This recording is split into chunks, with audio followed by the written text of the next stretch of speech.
Diwali and the election.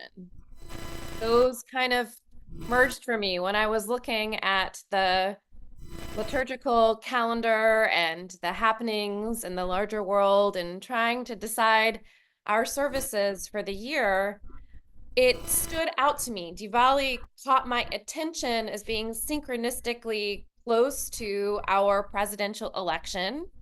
And for those of you who may not be as familiar like me, these Hindu holidays, they follow both the solar and the lunar calendar. So Diwali shifts slightly around on the Gregorian calendar just a little bit each year. And the alignment between it and the United States 2024 presidential election, to me, seemed aligned in relationship to what I feel like is a lot of times the intention or the meaning that we have as people. It felt strongly resonant with me when I thought about what many or most of us might be thinking or feeling as we headed to the polls during this time of year.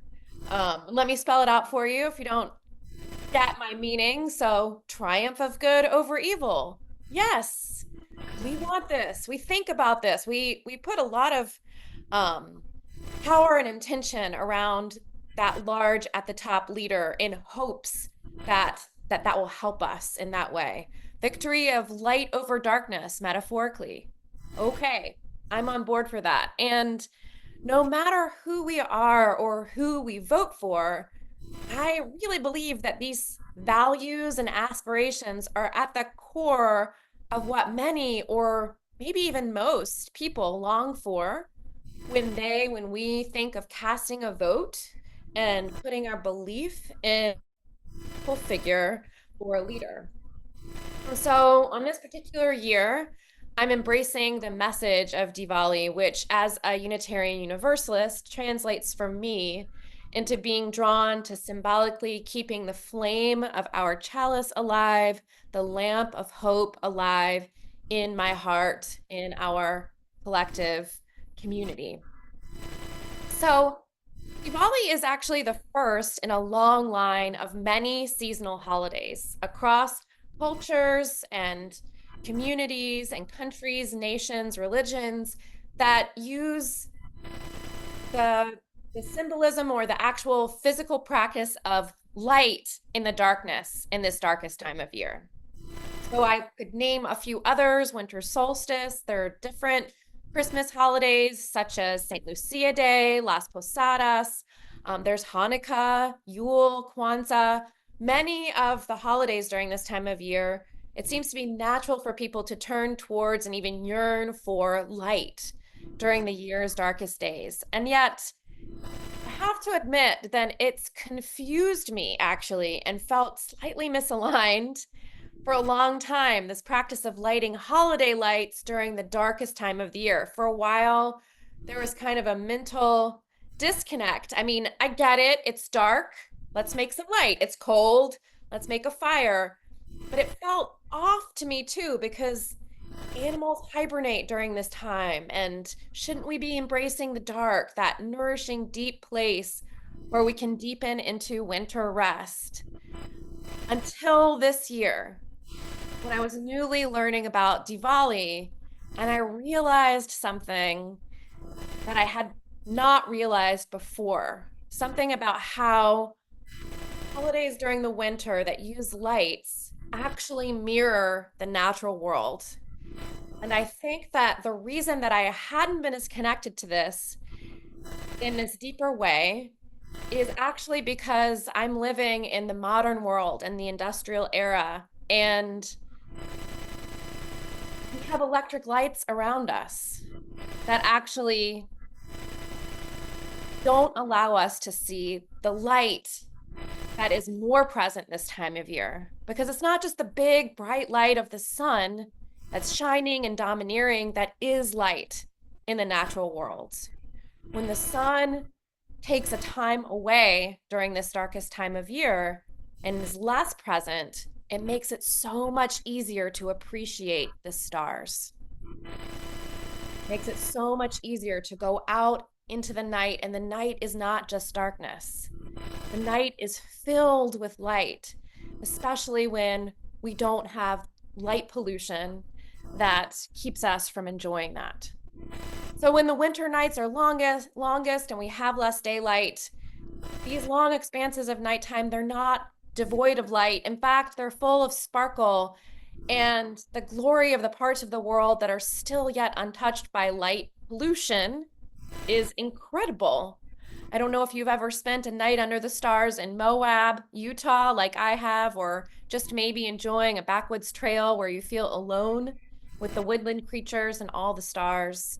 It's an incredible visual display where billions of lights adorn the sky with their beauty. When I was in college, not far from Sperryville in Harrisonburg, Virginia, we used to take trips over to West Virginia to the mountains for night sky viewing. And I remember one time watching a meteor shower with a few close friends, laying on blankets with a panoramic view of what seemed like a million shooting stars. And our quiet reverence had the mood of an almost stunned silence for a while. And then there were our bursts of joy. Oh my gosh, another one. Did you see that? Another one. Wow, oh my God, this is amazing. As the comets streaked across the sky, one after another after another. And after a while, to be honest, there were so many that the repetition of this brilliant display became almost predictable, almost, but not quite boring. And to bring back the election, that's what voting has become for me too over the years. So, for example, the first time I did it, wow, I did that. That was amazing. I voted. And as the years continued, it became a predictable duty. And let me tell you, I was not the only star, quote unquote, in the sky of voters when I stood in line and voted early yesterday, Saturday in Stafford, where I live.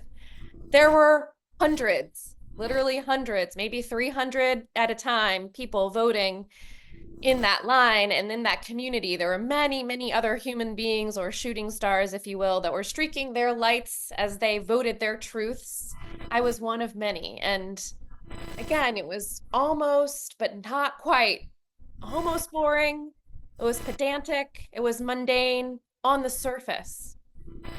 But it was also something else. And I was really appreciative to have to stand in that line after a while because it became special. One might even say it was beautiful. And as is typical, there were people and signs at my voting site promoting both major parties. I was offered a bottle of water by a volunteer of one party, and she cheered us all on, motivating us to keep our endurance for the 2-hour line. And then later, I was offered a hand warmer from another volunteer of a different party, and I accepted it. I didn't really need a hand warmer, but I did need to feel like a part of that community in a way that I didn't fully realize until I showed up for this impromptu party. So, we were all different standing in that line. We were young, old, temporarily able-bodied, standing, sitting in lawn chairs, riding in strollers. There was a woman feeding her baby. People were reading books, scrolling on their phones, singing songs, adorned in different kinds of traditional attire, some Indian attire, or casual workout gear, or bedroom slippers. There was someone in high heels, and we were all America. And I thought about what it must be like. You know, as a minister, I hold space for a community of people who are different, but not that extremely different from one another. We have diversity. But I thought about what it must be like to think about being a candidate for running for office for something like president or vice president of the United States, to be responsible for all of us. And it almost brought tears to my eyes for someone to yearn to represent us as a people and to actually take that on, to try to get to know all of us, to try to help all of us, to know all of us, to support all of us in all of our difference, our different views, our different beliefs, our different cultures and traditions, our diverging hopes and fears and desires. And every single person in that voting line had a story. Every life is a story.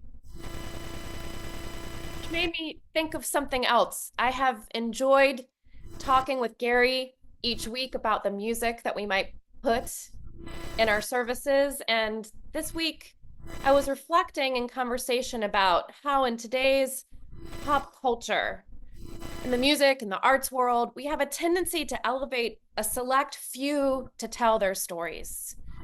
And we call them masters, and maybe they are. And believe me, I love Taylor Swift and Beyonce and the Beatles as much as anybody else does. But I feel a notable loss when I'm only immersed in the music and the artwork and the stories of the elite class of people that society has chosen and promoted to be seen, to tell their stories. And I believe that we were made to share our personal stories with one another in a smaller way, in community. And that's what I love about being in a congregational community like this one, because everyone, every person in this room, every stranger we meet on the street, we all have incredible stories. And I believe we're meant to share them with one another. I believe that that's vitally important, actually, and it's nourishing, and it's something that I long to be a part of. So I guess what I want to finish and conclude with saying is that I believe in us. I believe in each one of us. Even when we disagree, I believe that together we make the tapestry of life more beautiful. And I believe that we all shine out in the darkness, making collective constellation. And because of that, I will rest easier tonight. Even on the eve of such an intense presidential election, even with the unknown future for our country and for all of us, I will sink into my bed and I will find a center of peace inside myself, because no matter what, whether our next president-elect is in alignment with our personal values and the values of our faith community or not, and spoiler alert, probably they won't be aligned with everything, even if we get someone who's aligned with some of the things. I know I know we will keep shining. We all will, not even from conscious effort, although I hope we put a lot of effort into that in the coming days and months and years together, but also because that's what we were made for. That's what we do. We shine. We do that when we come together and share of what's inside of us, of our hopes and dreams, because as I said, I think most of us aspire for the triumph of good over evil. We're just not necessarily always in alignment about what that is. So I'll close with words from Unitarian Universalist singer-songwriter 𝐊𝐿 𝐒𝐿, who we were going to hear in our closing music. We are a people of love, a people of hope, a people of change. And perhaps every group of people across time and culture sees themselves this way. And whether there's an incredible holiday like the Indian holiday of Diwali to remind us of the triumph of good over evil or of light over darkness, or whether we make meaning in a different way, we will keep making meaning. We will keep making beauty. And together, because each person, each spirit is a holy light, we will all continue to shine.